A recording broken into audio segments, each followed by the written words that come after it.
Les récits que vous allez découvrir dans ces épisodes sont les histoires de combats invisibles.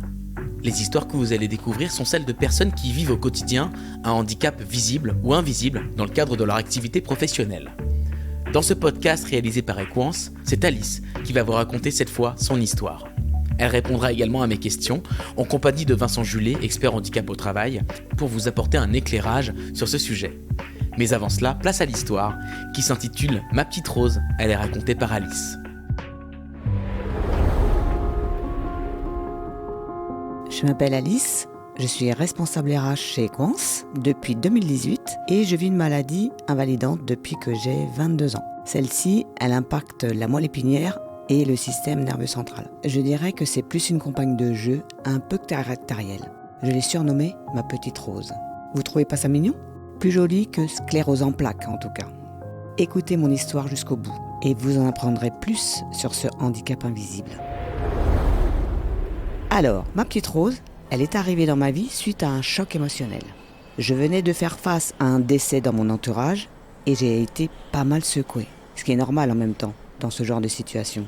Sauf que pour moi, ça a été un peu plus violent.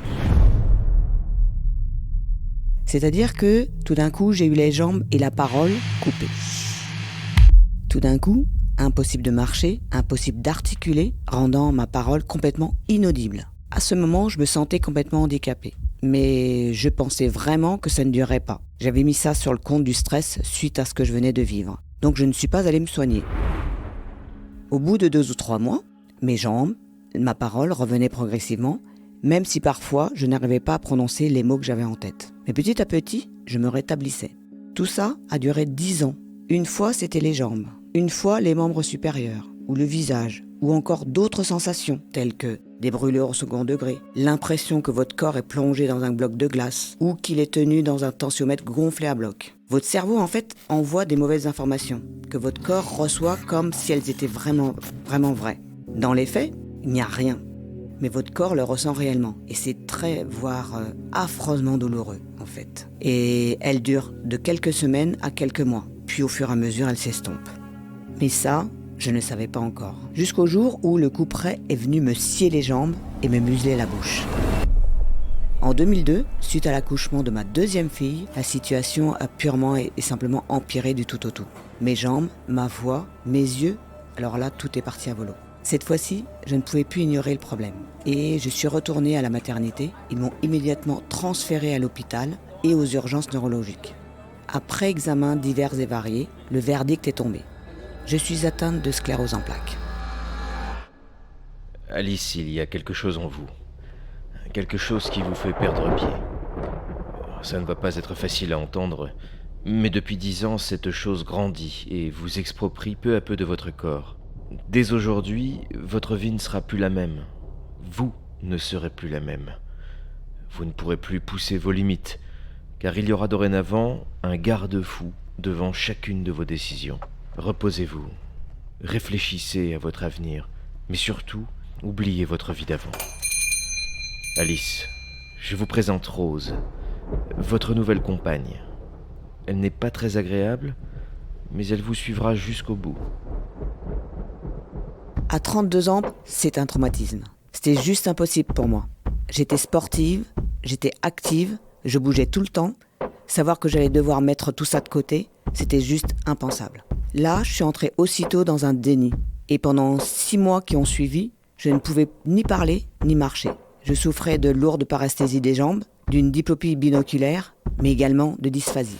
Bon, il faut savoir quand même qu'on ne meurt pas de la sclérose en plaques, mais on est évidemment très diminué. Il y a autant de types de sclérose en plaques qu'il y a de personnes atteintes de CEP. Et les traitements ne sont pas tous efficaces en France.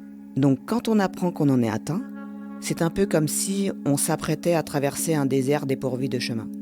On avance, mais on ne sait pas où on va.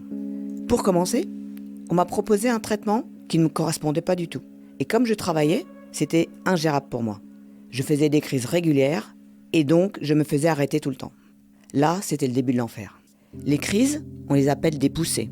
C'est-à-dire que la maladie va évoluer d'un coup et affecter le corps entier.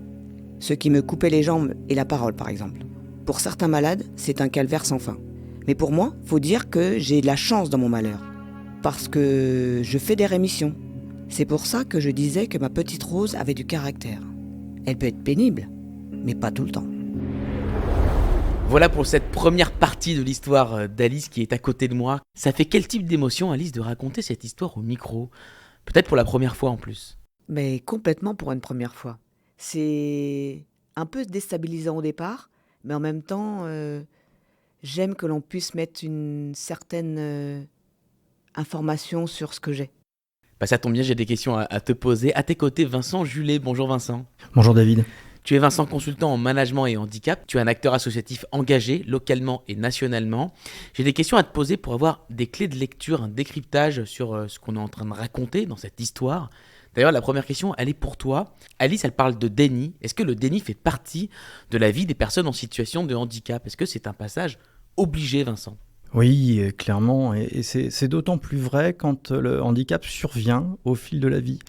Quand on tombe en situation de handicap, c'est un peu comme si on perdait quelque chose de cher. On perd un sens, on perd sa santé, on perd des capacités. Et c'est très similaire au mécanisme du deuil. Alors c'est un mécanisme qui a été très bien décrit en 1969 par Elisabeth Kubler-Ross.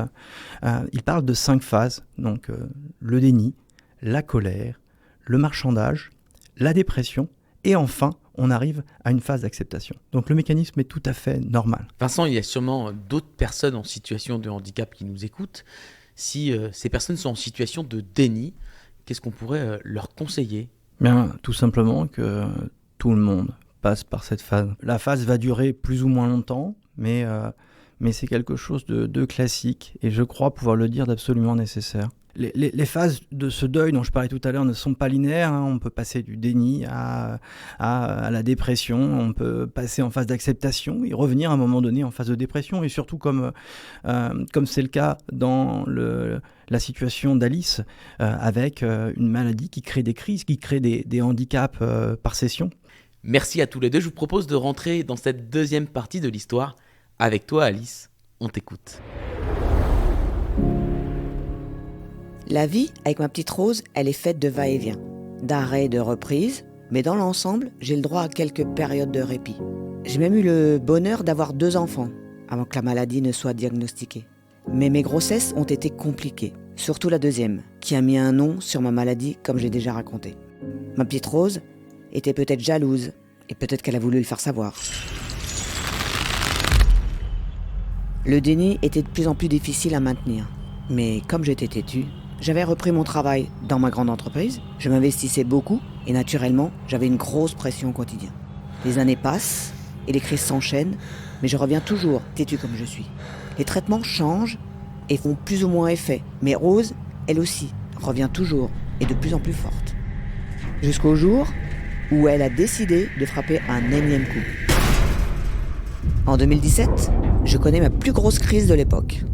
D'abord, je crois que je fais un burn-out, parce que je continue de gérer un poste à responsabilité, tout ça dans le déni d'une maladie que je cache à mes collaborateurs. Seulement, là, c'est un véritable pétage de plomb. Mon corps me lâche, et là, je sens que je vais y passer. Mais l'orage finit par passer. Je quitte alors cette grande entreprise, qui, d'une certaine manière, avait contribué à la dégradation de mon état. C'était la meilleure chose à faire. Mais peut-être était-ce déjà trop tard. J'avais peur car lorsqu'on vit au milieu des montagnes russes, on entretient cette appréhension de la chute. On sait qu'elle va arriver, sans toutefois savoir quand elle va arriver. Et donc, on vit dans la peur constante d'une chute sans fin. En 2018, j'arrive chez Equance, j'occupe un poste de responsable RH au digital, et ça me plaît. Mais c'est un poste qui est vraiment très intense. Et Rose, là, elle n'aime pas ça. Le déni me pousse encore et encore à ignorer certains signaux, et ça jusqu'en 2020. Là, très honnêtement, j'ai cru que j'allais y passer. Je me suis écroulé par terre, nouveau pétage de plomb. Rose avait encore une fois coupé le courant. Pendant 6-8 mois, j'étais un légume. Je ne réfléchissais pas, j'étais allongé sur un lit, j'étais branché, et là, tout le monde s'occupait de moi. Là, j'étais comme expulsé de mon propre corps. Je n'avais jamais connu ça. À 50 ans, comment penses-tu revenir après ce genre de choc ? Ma carrière était finie. Pour moi, il n'y avait plus aucune chance que je revienne au travail. Aucune chance pour que je retrouve ma vie ou que je fasse une bonne rémission pour récupérer de cette poussée. Là, j'étais vraiment handicapée. Parce que Rose, elle venait de prendre ma place, tout en me laissant spectatrice. Et qu'elle comptait rester un bout de temps. En vérité, elle est restée 2 ans. À ce moment-là, elle n'était plus ma compagne, mais mon handicap. Là, il était temps que j'en prenne davantage conscience. Voilà pour cette deuxième partie de l'histoire. Alice, est-ce que tu penses que ton envie d'aller vers plus de responsabilité t'a aidé vis-à-vis de la maladie ? Alors, je pense qu'il y a 2 choses. C'est effectivement le fait d'être hyperactive et d'avoir envie d'avoir des responsabilités. Ça, c'est une chose. Et avec ça, de continuer à être en déni de cette maladie. Le fait d'être dans le déni m'a permis de pousser jusqu'au bout mes limites. Je pense que si j'avais mis des mots sur cette maladie ou si j'avais fait attention à elle, je n'aurais jamais pu faire tout ce que j'ai fait. Donc je suis contente, malgré tout, d'avoir été dans le déni depuis aussi longtemps. Donc tu as quitté une grande entreprise, Alice, avant d'arriver chez Equance. Est-ce que tu avais encore un espoir à ce moment-là de retrouver une activité professionnelle qui te permettrait d'être un peu plus heureuse au travail ? Alors oui, effectivement, je suis contente d'avoir quitté mon ancienne société chez qui je n'ai jamais dit et chez qui j'avais ce fameux déni de la maladie. Puisque en attendant, c'est vrai que grâce à ce déni, j'ai quand même pu avancer beaucoup d'un point de vue professionnel dans cette société. En revanche, c'est aussi elle qui m'a fait tomber, puisque j'étais en parfait déni. Là, je suis contente d'être arrivée chez Equance, qui, elle, m'a accueillie et m'a aidée à trouver ma bonne place. Est-ce que finalement les personnes en situation de handicap ne se sentent pas redevables de l'entreprise et finalement ils reculent le moment fatidique où il faut en changer ? Oui, alors déjà une statistique positive, c'est qu'on a 69% des employeurs qui déclarent qu'il y a moins d'absentéisme chez les collaborateurs en situation de handicap. Donc déjà, ça c'est quelque chose de très très positif et qu'il faut noter. Je crois que les personnes en situation de handicap en font plus parce qu'il y a effectivement, comme tu le dis, ce côté redevable à la structure. Ce côté, je remercie mon employeur et j'en fais plus. Peut-être aussi parce qu'il y a la peur de perdre son travail et donc la peur de ne pas en retrouver par la suite. Maintenant, oui, y a ce côté, j'accepte, entre guillemets, l'inacceptable. Vincent, on l'a vu, Alice s'est absentée pendant plusieurs mois. Comment on peut gérer ces périodes d'absence pendant des semaines, des mois ? Comment on peut gérer le lien avec l'équipe, avec le management ? Oui, alors déjà, on se sent pas bien parce que la question de se dire comment mon retour va être appréhendé, comment je vais faire, est-ce que quelque part mon poste va toujours exister. Je crois que l'analogie est assez bonne quand il s'agit par exemple de retour d'un long congé maternité. Mais sauf que là, en plus, on peut être en situation de se demander quel sera le regard que les autres vont porter sur moi.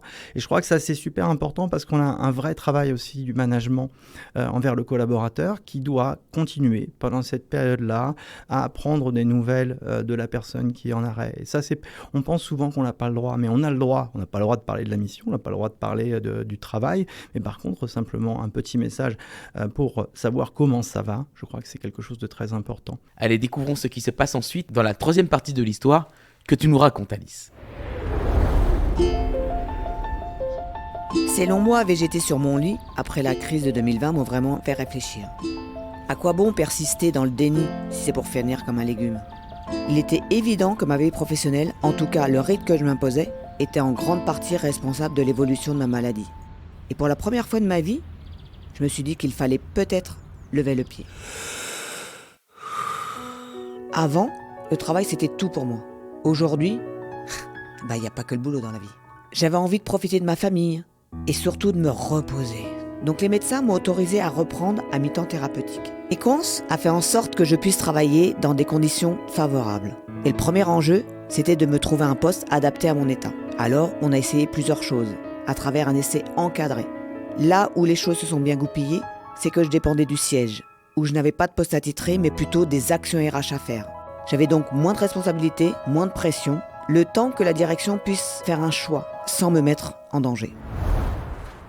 Contrairement à ma précédente entreprise, je me suis sentie accompagnée cette fois-ci.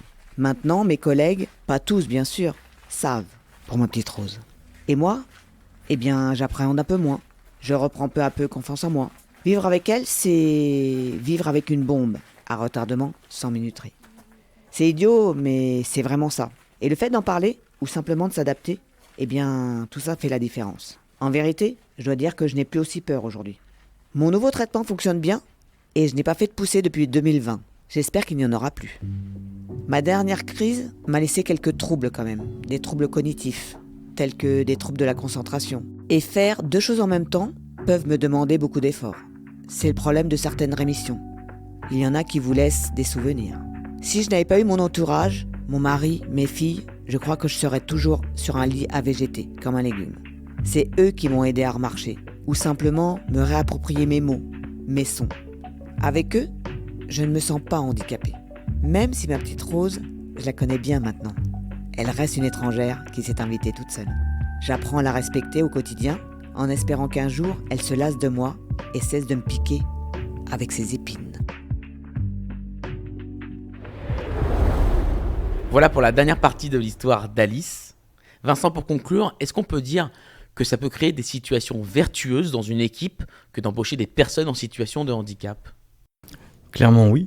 Un chiffre positif, on a 88% des salariés qui déclarent que travailler avec un collaborateur, une collaboratrice en situation de handicap, c'est à la fois riche et enrichissant. Donc on voit qu'on a de la richesse, on voit qu'on a une formidable opportunité à pouvoir intégrer un maximum de personnes dans leur entière différence. Est-ce que tu conseillerais Vincent de parler de son handicap avec ses collègues, d'en parler ouvertement ? Oui, clairement oui. Je crois qu'il faut parler de son handicap. D'une part parce que ça va éviter les quiproquos.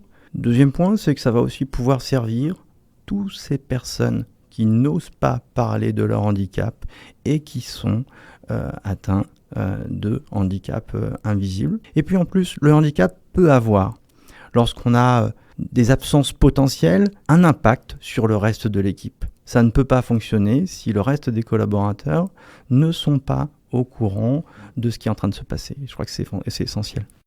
Pour terminer, dernière question, Vincent, Alice, est-ce que cette histoire vous inspire des messages à faire passer à toutes les autres personnes en situation de handicap, à leurs collègues, à leurs managers ? Alice ? Oui, bien sûr. Surtout qu'ils n'hésitent pas à en parler, à s'ouvrir face à leur handicap. Je pense que plus les gens sont au courant du handicap au niveau de l'entreprise, et plus l'entreprise sera beaucoup plus ouverte et accueillante vis-à-vis de ces personnes en situation de handicap. Vincent ? Bon, ce qu'a dit Alice, c'est formidable. Oui, il faut en parler. Oui, il faut se confier. Oui, il faut faire confiance à son entreprise. Et je crois que ça, c'est quelque chose d'important. Et puis, il y a, moi, ce que j'ai envie de dire aussi, au-delà des personnes en situation de handicap, c'est le formidable message qu'envoie Alice au reste des collaborateurs, les collaboratrices de la structure, et même en dehors. C'est que dans l'histoire d'Alice, on voit une battante. Elle se bat, et je crois que c'est un formidable message positif pour toutes les personnes autour d'elle. Donc bravo à elle. Merci beaucoup Vincent, merci beaucoup Alice pour avoir éclairé les auditeurs et les auditrices sur ce sujet. Et merci à Equance de rendre ce podcast possible, un podcast utile je crois. N'hésitez pas à écouter ou réécouter les autres histoires, celles d'Anthony et de Céline. À très bientôt.